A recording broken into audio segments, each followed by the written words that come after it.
We call these the honey flowers. These are extremely sweet if you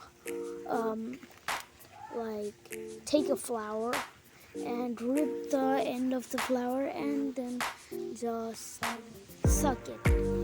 You will get very delicious honey, and this can produce like 20 flowers a day when it's about 1 year old.